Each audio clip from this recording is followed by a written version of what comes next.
I would like to take a moment and give you some examples of surveys that I've conducted in the past. Let's start out with the mail survey of new mothers in Licking County. I mentioned this before. Sampled all mothers with children registered as born in Licking County between January 1 and November 13th of the same year. That was 801 people. The health department gave us the list of names of people. The surveys were mailed with a letter and self-addressed stamped envelope. 1 week later, a postcard reminder was sent to all. 3 weeks after the initial mailing, a second complete mailing was sent, followed by a postcard reminder. Of the 801 surveys mailed, 60 were returned because the mother had moved. We did not make any attempts to find the people that had moved. Of the remaining, 63% were completed and returned. Mothers were told that they could have a copy of the results, and 110 of those mothers requested results. So there were some interesting findings. One of the questions was, which of the following topics do you need more information on caring for your child? Circle all that apply. We have now learned that I should have asked yes or no to each of those questions. I thought one of the most interesting things was, let's see, I don't see the legend on this graph that I've given you. That's kind of poor form, but basically the blue lines were women who had Medicaid, and the dotted bars are women who had either private or self-insurance. So the number one request for more information was on discipline.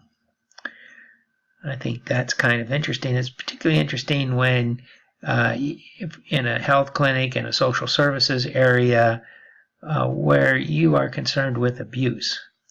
Discipline is the number one thing that we probably need to find that out, although abuse isn't always a function of discipline.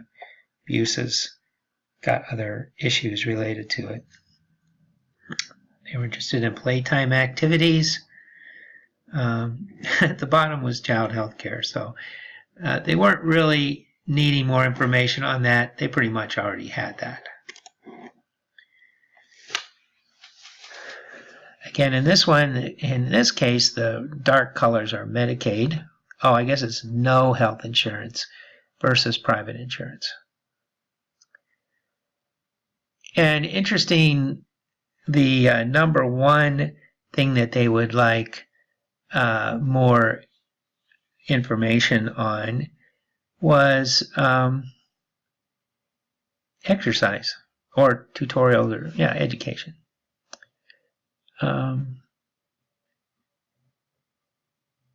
They also wanted to learn how to quit smoking. That was pretty good. Housing, of course, is big on the Medicaid population, more so than the others. But could see that there was interest in education in a lot of areas you might not think are, would be expected. Another survey was with the Indiana Hospital Information Management Association, and that's a question of how much does it cost to copy a medical record. There's a big debate and legal cases really, between lawyers, private lawyers, and hospitals. Private lawyers think that the cost is way too high and want it a lot cheaper. I mean, how much does it cost to push a button on a copy machine? And the hospitals who say, oh my gosh, it's so expensive because we have to find the medical record, we have to make sure the person is eligible to receive the medical record. It's just very expensive. This was my lowest response rate of all the surveys that I had done, and it was a survey of the heads of the medical records in hospitals.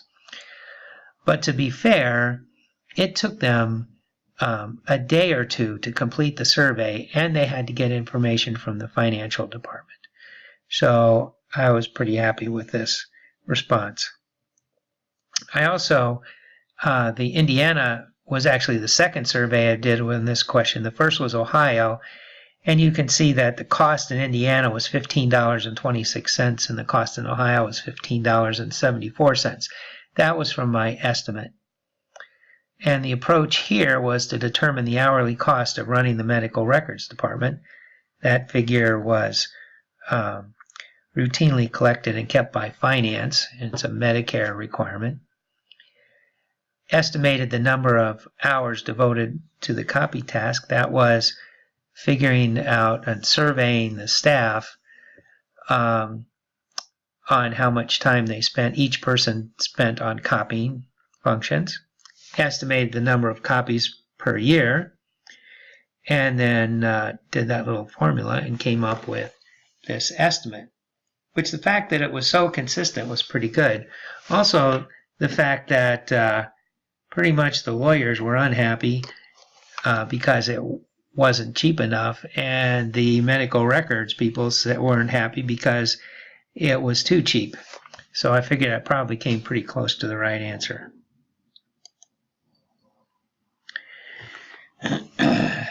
Is there a relationship between too much to do and healthy behavior?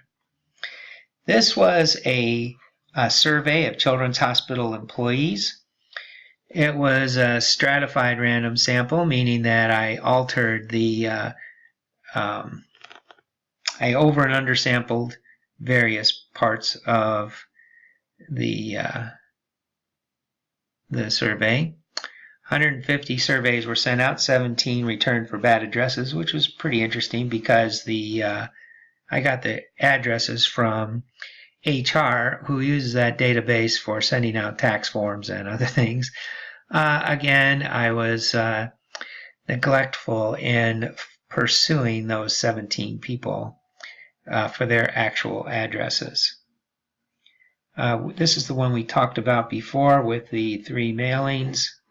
There were 104 questions, and the statistical analysis was a structural equation model. So how this model works, and if you have a lot of questions and you can build a model, and when you ask, why did you do this, we were looking at, should we or can we justify the need for a little exercise facility within the hospital. We were also interested in starting a grocery shopping service.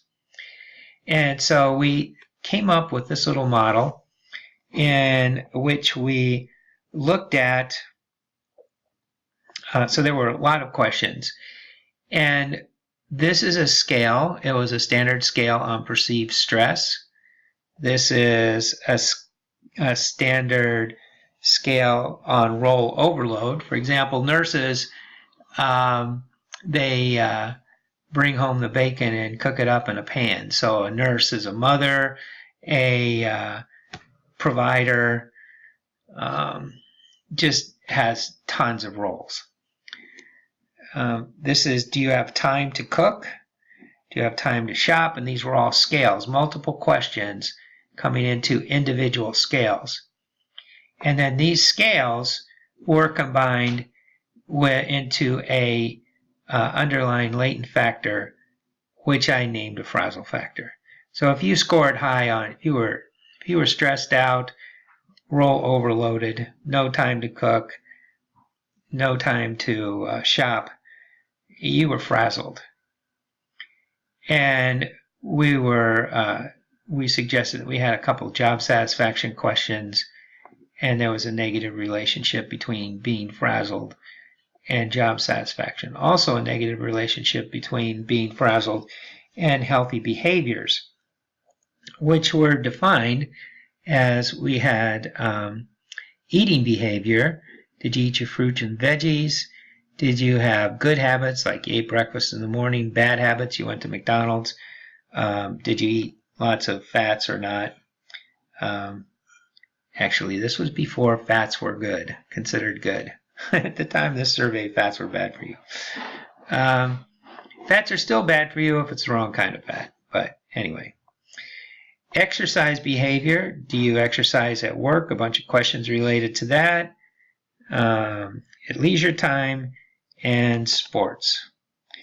And so these latent variables go into making up the healthy behavior. So the idea of these arrows going away means that these underlying variables drive the answers on these surveys. So your underlying general healthy behavior drives your eating behavior, drives your exercise behavior, and your eating behavior drives these different things. Then we actually had a positive, the little plus sign isn't there, but well, I guess where there's no negative, it's plus. So health outcomes, we had family history going into that. That was a separate variable. And then this was more of a regression causal versus health outcomes leading to the person's perceived health, the number of sick days that they took. So the healthier you were, the fewer the sick days, and your body mass index. So I gave on this survey, I got these little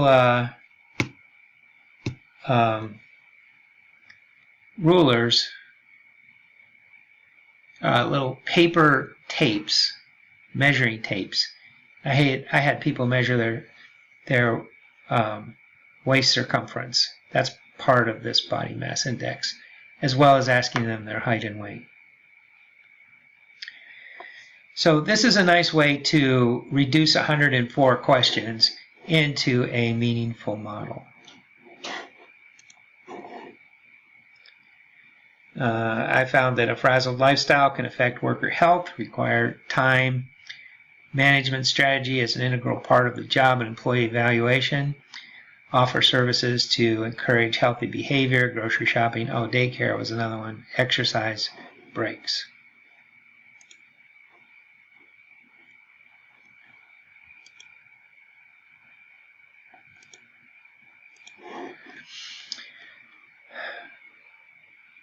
This is a study. This is a link to the paper that came from this.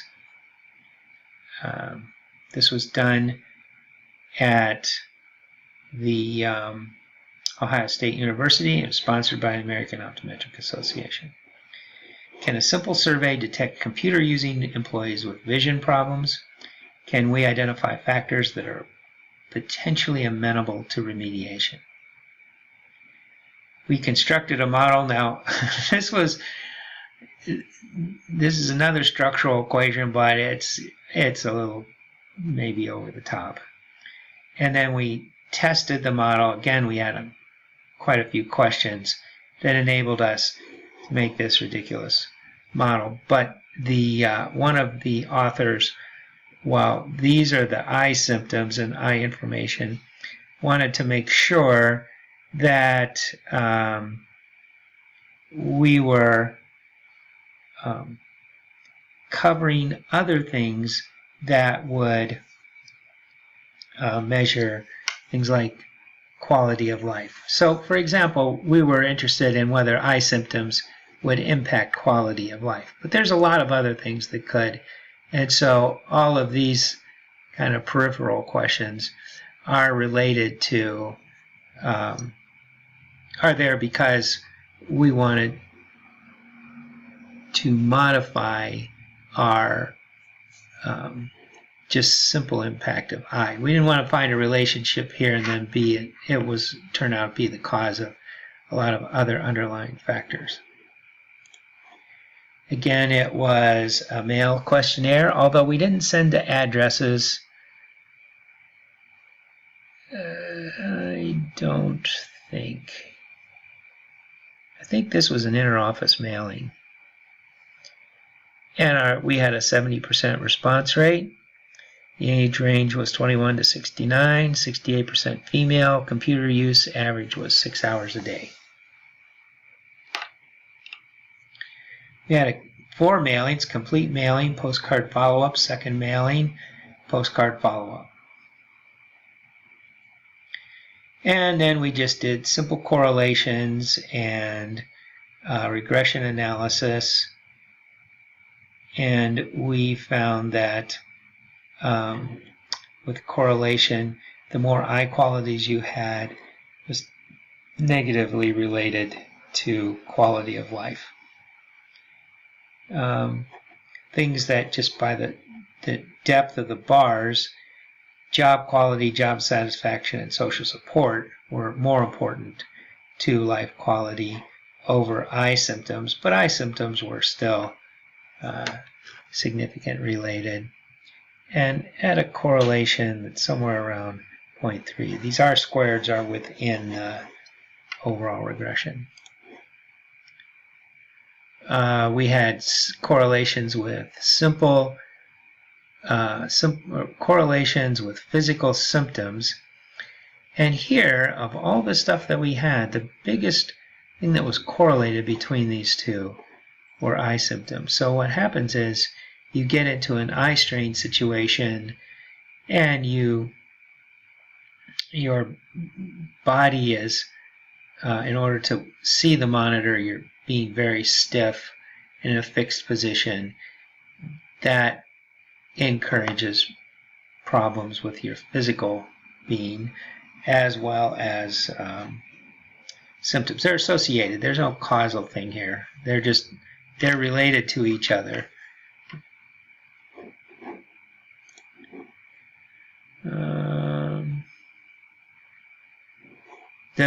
What was most effective or most related to eye symptoms was the lighting.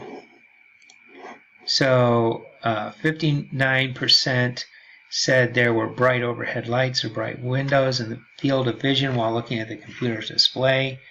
And of those, 56% said putting their hand over their eyes helped. So maybe a ball cap would be good. These were the ergonomic. Basically, you could reduce your eye symptoms the most if you had lower back support, a comfortable chair, and the display was clear. Eye associations were associated with life quality, although most was job quality. Eye symptoms were strongly associated with physical symptoms, even after controlling for other factors.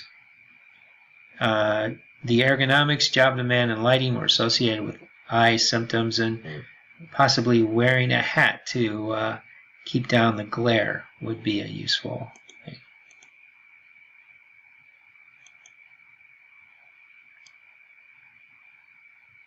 Oh, here are my recommendations from that.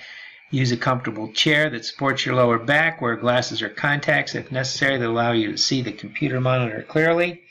Place the center of the monitor within 1 to 2 inches of eye level.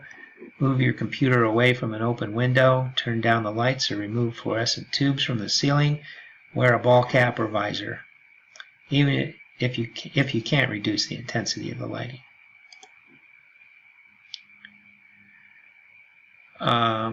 We never did this. You know, we left, came to Oregon. Okay, this was an interesting study. I mentioned it before. Dr. Goop. Goop is Goal and Objective Oriented Programming. This was a computer program that I wrote. You can write a software and then you can put, this was the day of landlines and no internet. And so you can plug landlines into a card you can buy for your PC and it will dial. I could talk to 4 people at one time.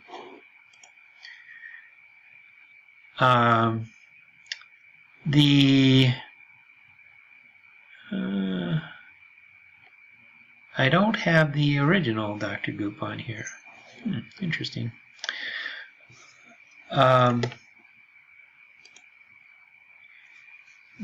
just going to mention it. Dr. Goop was originally written for kids with diabetes.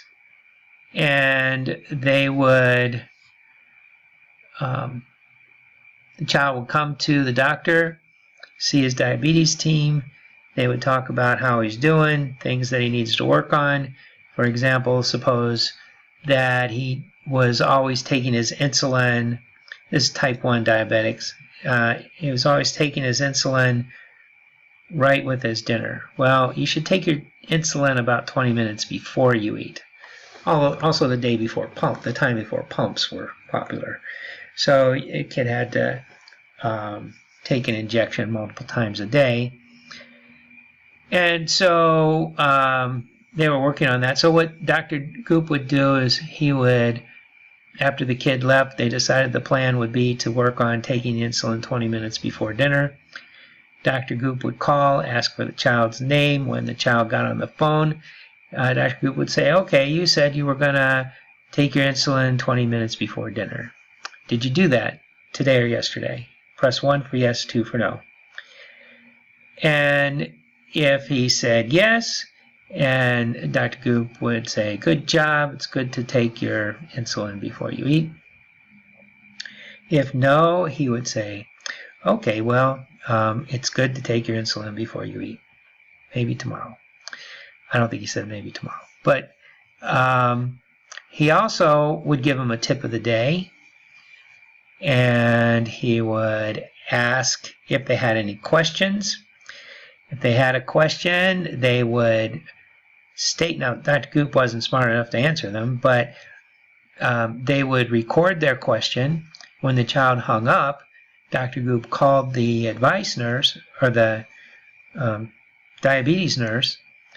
He would replay the question, and the nurse would append the answer. So the next time Dr. Goop called, the kid could get the answer to his question. Let's see. They also asked how Dr. Goop was, if he was annoying them or anything. Basically, what he would do is he would call, and then if the kid said yes, he'd start calling every other day. And if the kid said yes, then they would skip, so he'd call every 4 days. If the kids kept saying yes, they had to get longer and longer between calls. If you said no, he'd get called again in 2 days and start over again. So child didn't really know that was going to be the pattern, but that was the pattern that worked. Oh, he also asked them, what is your blood sugar? And if you haven't checked it today, go do it now and I will wait.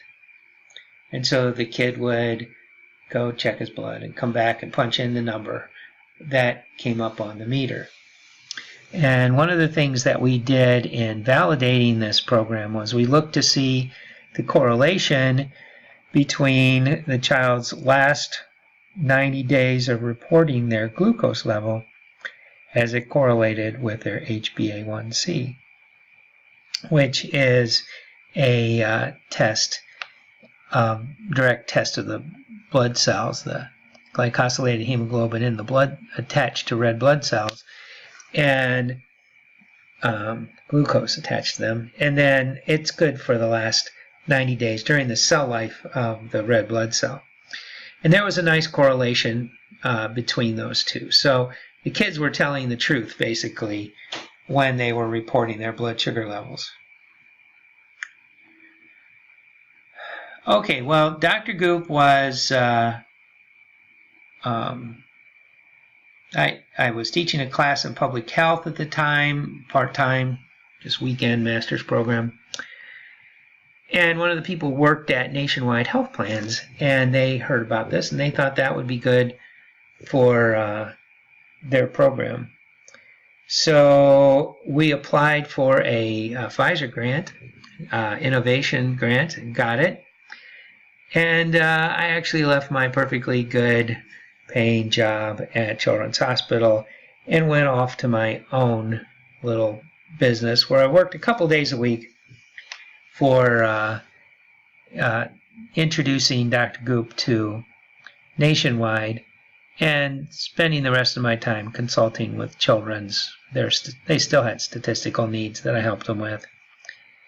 And ended up going to Ohio State because I needed health insurance. This was a time when if you were on your own and my child happened to have diabetes and you had a precondition like diabetes, you could not buy health insurance at any price, even though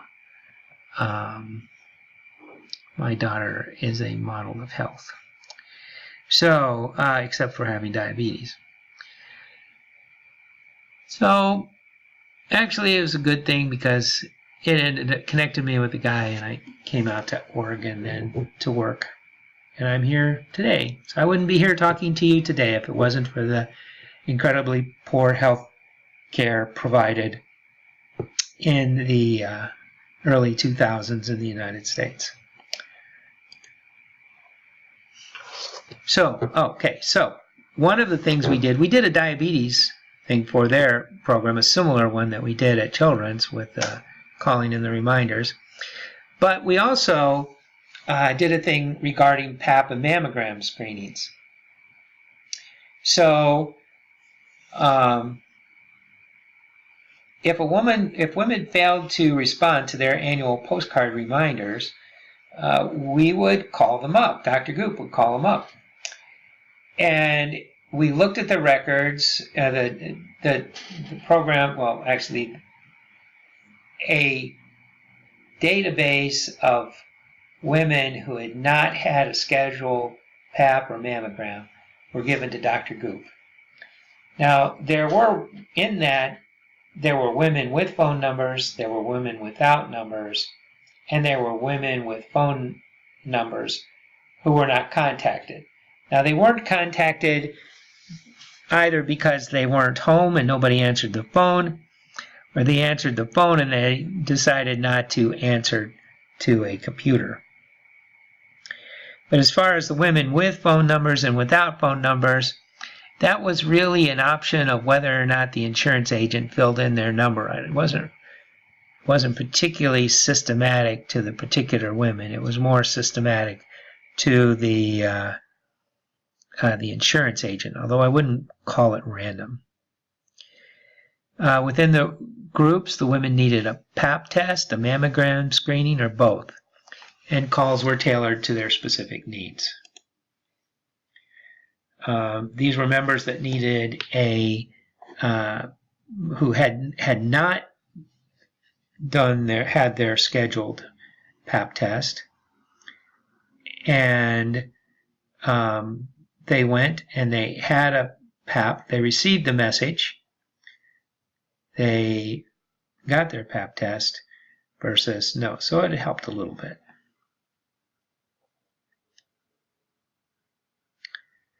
Women needing mammogram only. They still had a Pap test, but they only needed their mammogram. And again, those that listened to Dr. Goop got a little bit more. Now, these aren't big differences, but they represent a lot of people because the sample size was big. Now, it might not have been big on this first pass, but well, you can see the numbers down here. But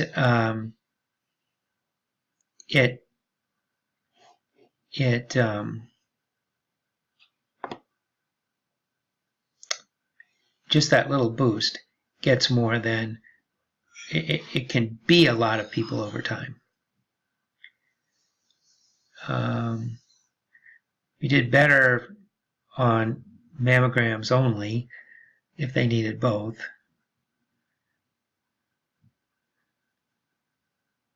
Now, Dr. Goop would call and he would say, have you had a mammogram?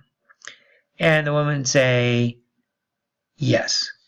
And Dr. Goop would say, that's great. Your insurance coverage includes a mammogram.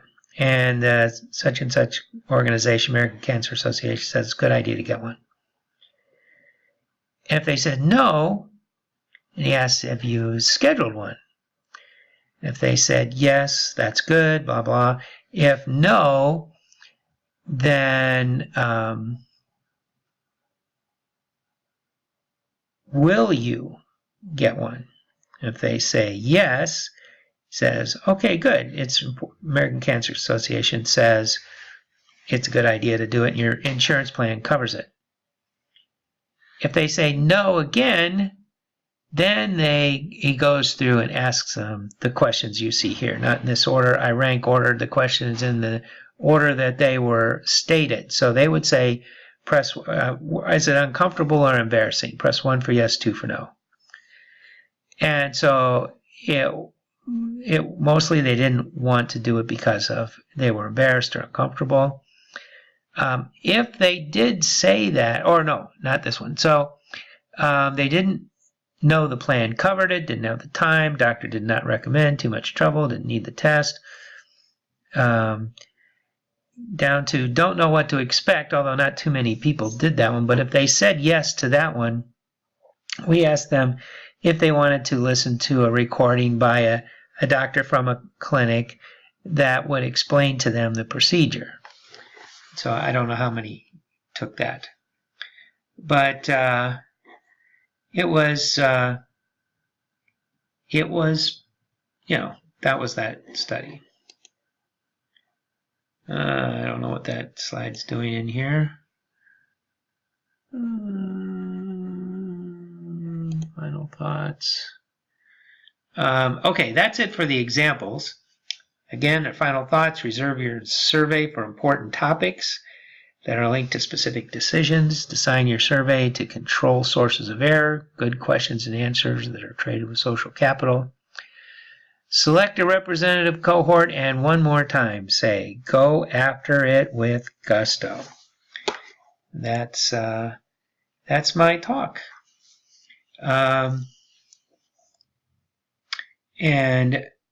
Thank you for listening. I look forward to seeing you in class as we go about starting to build a job satisfaction survey. So think about questions that you would want to know from your employees, and I will see you then. Also, if you have any questions about anything that we've talked about, you'd like a little bit further elaboration, be sure to add it.